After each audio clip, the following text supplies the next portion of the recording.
All right, guys, we're going to be looking at systems of inequalities today, and we're just setting them up.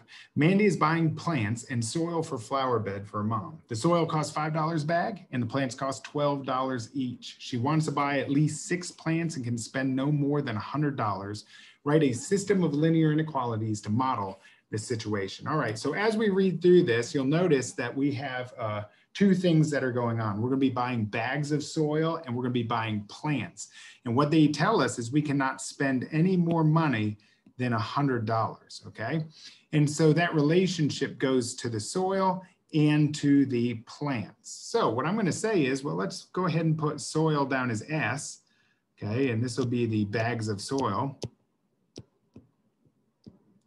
And then we'll go ahead and put down P for the number of plants we can purchase, okay? Now the first one is actually pretty easy to set up, and because it's easy, it actually is pretty confusing to people. The first statement is she wants to buy at least 6 plants. Notice that it doesn't say anything about the bags of soil, and it doesn't say anything about the relationship of the plants and the soil together. It just says she wants to buy at least 6 plants. So what that means is she can buy a minimum.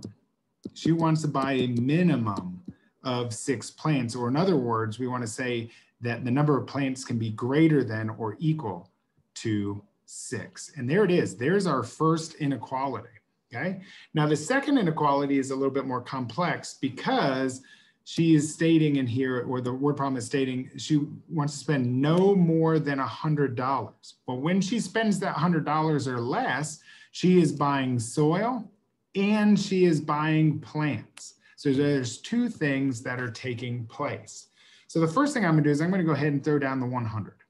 Okay, and the relationship is she spends no more than 100, which means she's going to spend less than $100 or even equal to $100.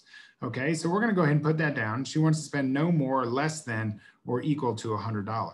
Well, what is that relationship there? We know that the soil costs $5 per bag.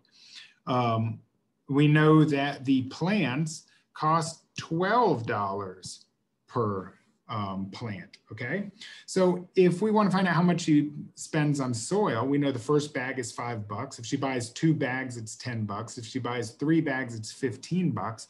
In other words, what we're doing is we're taking the price per bag, 5, and we are multiplying it by the number of bags of soil, S.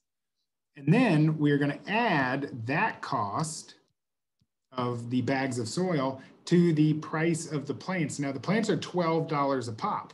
So if she buys 1 plant, it's $12. If she buys 2 plants, it's $24. But what we're doing is we're multiplying the number of plants times $12. Or in other words, let's write it down as 12P.